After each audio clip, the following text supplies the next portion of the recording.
Sa itsura pa lang ito ni Tokoy, hindi raw inakala ni Elizabeth na mabubuhay pa siya. Nirescue ni Elizabeth ang aspin na ito mula sa isang kalye sa kanilang probinsya sa Leyte. Ngayon, ito na si Tokoy, malusog na malusog at namumuhay ng masaya kasama ang kanyang fur mom sa Espanya. Advokasya ngayon ni Elizabeth sa pamamagitan ng kanyang vlog.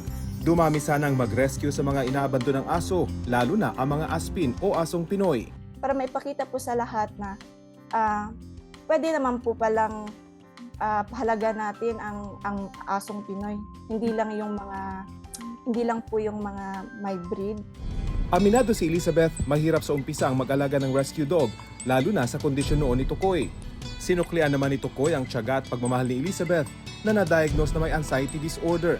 Bali siya po yung naging sandigan ko po, naging light ko po sa pag-overcome po sa anxiety ko po. Kasi iba pala kapag meron, parang nagko-comfort sila sa iyo eh.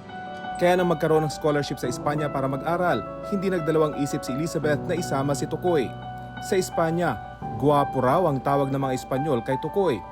Pinoy na Pinoy raw ang ugali, tulad ng iba pa nilang aspin sa probinsya. Loyal at napaka-adventurous at napaka-protective din po pala nila kasi maraming beses na ng aspin na yon na niligtas yung mga kuya ko sa ahas po, mga 3 beses po ata.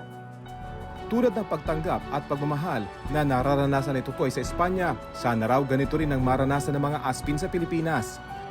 Bagamat hindi isang opisyal na dog breed, ang mga aspin tulad ng iba pang mga alagang hayop, nangangailangan din ng aruga at kalinga.